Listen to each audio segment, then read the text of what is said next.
Robert Anthony Jones is with us today on Luncheon with the Stars and SecretsToBroadway.com. And welcome, Robert. Well, thank you. Thanks for having me. Most people, there's a secret that you don't know, is that most people call him Raj, just his letters, R-A-J. So, Raj, welcome to Secrets to Broadway. We're here at Scarlato Restaurant on West 47th Street. That caters to the Broadway throng. And it's an absolutely delicious restaurant to come in and partake of their absolutely delicious food. This is the first time that we're actually in a restaurant where they came out and fed us with a wonderful seafood ravioli.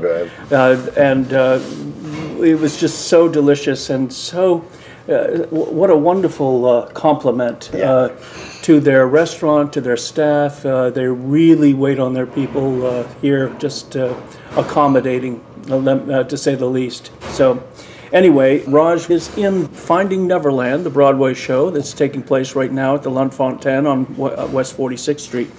And how is that going? It's what a great show!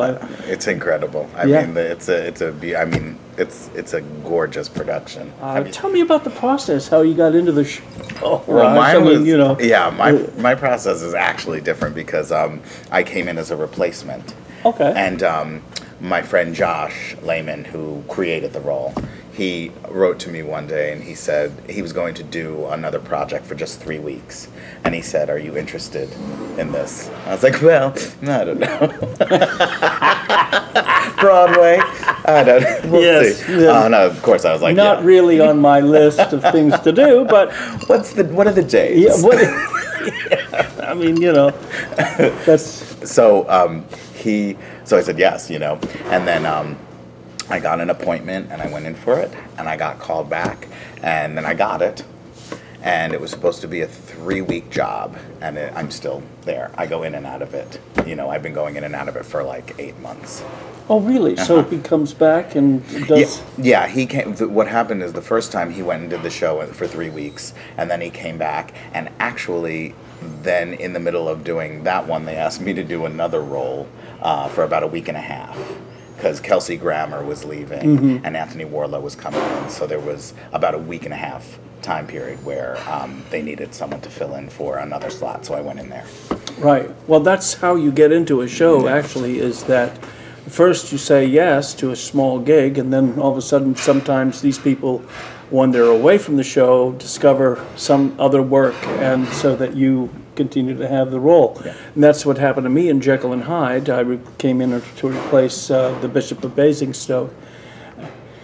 And the guy figured he liked it so much that he didn't want to return, which is, eight shows a week is it's an 8 for sissies. Yeah, it's daunting at times. And so, I just continued on with the role, which was that's great. Blessed. It was a great show, great family. So you were going in as a temporary replacement? And then they just said, "No, he's not coming back. Would you like to continue on with the role?" Right. And I said, "Please." No, wait a second. I didn't want please let me be. But, it's just... It's just one of those things. Anytime they call me before they finish the sentence, I'm like, "Yes." Are you available? Yes. Let me ask you, before you got Finding Neverland, what were you doing before then? Besides begging on the street. Besides waiting around being like, "Please call me. Someone call me." No, I would do a lot of work out of town. I traveled nationally, and also I did a ship about 2 years ago. I did Hairspray. You hate me? Yes. Why? Well, because I've always wanted to do a cruise ship. Oh, really? Yeah. Was it fun? Yes. I mean, it has its challenges, but the show and we did Hairspray, and that was spectacular. Were you Edna? Yes. Oh, how fun! Now that's a role that I always wanted to do. and will not be able to do anymore. But that was I Why can can't see. you do it? I'm too old for it. No way. Really? No. Oh, you'd be I was just perfect. like- You're the Oh, perfect and it's age. just like, and Joel Robertson as Edna was just a wonderful, wrinkled mess that came out. That's And awesome. we we're like food. Yeah, fantastic, great. I think right now we are being served our appetizers, and this is going to look absolutely fantastic. We just found something that was fabulous in those appetizers. How was your? The Caesar was great. I thought it was so cool the way it was presented with the cheese, like the slab of cheese right on top. yeah, So that cool. was awesome. Delicious. And yeah, and the La Polpetta, which is a meatball, and what a meatball it was, but exploding, with succulent flavor, and then it also had the mozzarella cheese that was very, very soft. Before it became mozzarella, it was a soft cheese that blended very nicely with the tomato sauce. And I just don't think that there was anything better, except for my entree that's coming up very soon. So, but anyway, I want to get back to Finding Neverland. Yeah. And how was your experience in the first night on being on Broadway? It was incredible. It was amazing. I mean, there's nothing like it. Like the backstage and rehearsals and stuff. We've all done that before, but when you hit the stage, it's unbelievable. Yeah. When we first come out, we tap our canes very softly before we come out, and I just remember the moment of just tapping that, and right before I was coming out, and my family and friends were there, and see, I had 30 people on opening night, no pressure. But, right. But it was magical. When I went on as Valjean that first time, it was very, very difficult. You just, you're thrown into a running train, that kind of thing. Well, I mean, and another thing that I thought was it was all so well. I was so well rehearsed that I was ready to go. You were performing it, yeah. Oh God, Yeah. like nightly in my. I watched it every night. But what I thought was interesting with the process is I had rehearsed with the ensemble, but the first time I did any scenes with Matt Morrison, who was playing J.M. Barrie, or Kelsey Grammer, was that night on opening night. Wow. So it was so cool. Yeah. It was so cool, and they're such generous. The entire cast, they're just a generous people, and they shove with love. If you're, Absolutely. They were Yes, like, don't shove with worry, love, if you're that's in the right. wrong spot, we'll shove with love. Absolutely. I mean, that's. So, what was your dressing room like? When the atmosphere of that? I mean, In my dressing room? Yeah. Well, the dressing room is 5 flights up. So once I made sure I didn't have a heart attack when I got to the top.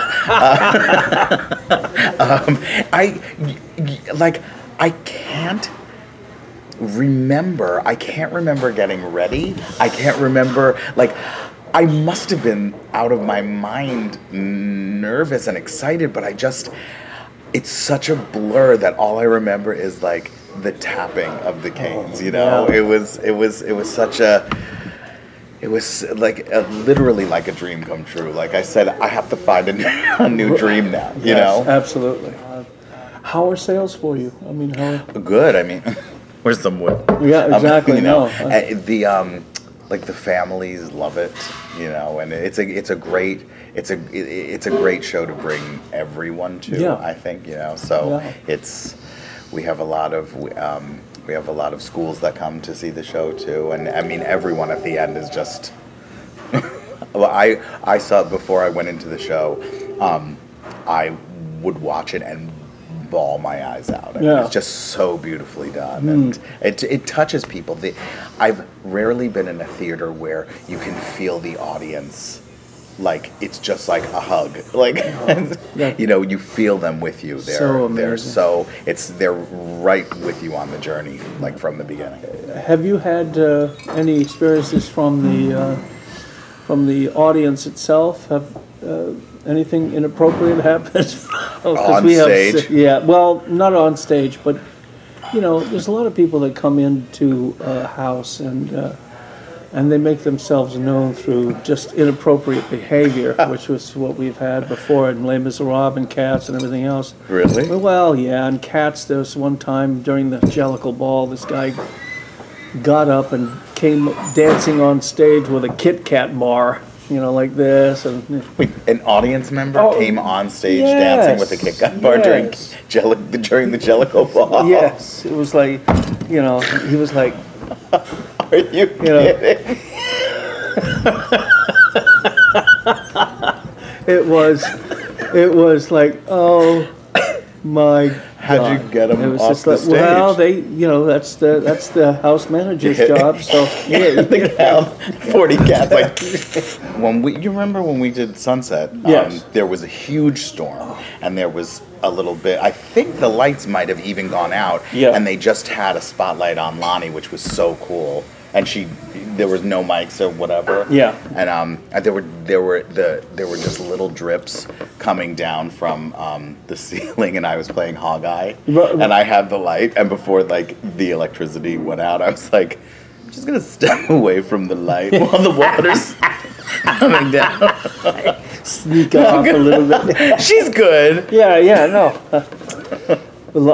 Lonnie, I mean, she love could Lonnie. belt in that house. I mean, such a tiny little lady, and we're going to have Lonnie on Luncheon with the Stars, just to let you all folks Lucky. know. Well, yes, we were hoping to be able to get the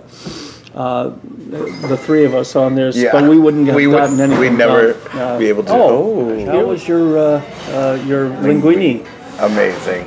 I had to take half of it home Oh. because it was so delicious. I want to save some for later. Oh, of course, absolutely. It was so good. Yes, and I had the lamb shank, the ossobuco. I didn't even have to use a knife. Folks, this meat was just falling off the bone, just so succulent and sumptuous. Beautiful. And the gnocchi that was made was just melt in your mouth, and flavorful. I can't tell you how awesome it was. What's in your future? What do you think is going to? Anything you're going to be working on? Or? Right now, I'm just kind of holding on to Neverland, and then we'll see what. Because I kind That's a good thing to hold on to. I exit the show March 20th, and my friend Josh comes back in to it. So hoping they call and Right, you and know. you're going to be doing a benefit tonight. Yes, yeah. Up We're doing a at benefit the at the duplex. yeah. Where is that? That's in the Village. It's on Christopher Street. I think it's right at the Christopher Street stop. Like you get out. It's like duplex. Yeah. Yeah. It screams Like, duplex. come on in. Well, that's fantastic. And thank you very much for coming and visiting with Robert Anthony Jones, lovingly known as Raj. And here at Scarlato, 250 West 47th Street in Midtown Manhattan, right in the middle of the theater district. And make sure that you call for your reservations right now. Promotional consideration provided by Scarlato Italian Restaurant, the finest in pasta, seafood, and meats, served up by the most talented waiters. In fact, I am told that during this interview, the service was sparkling and filled with charm. Scarlato, 250 West 47th Street, New York, 212-730-4535.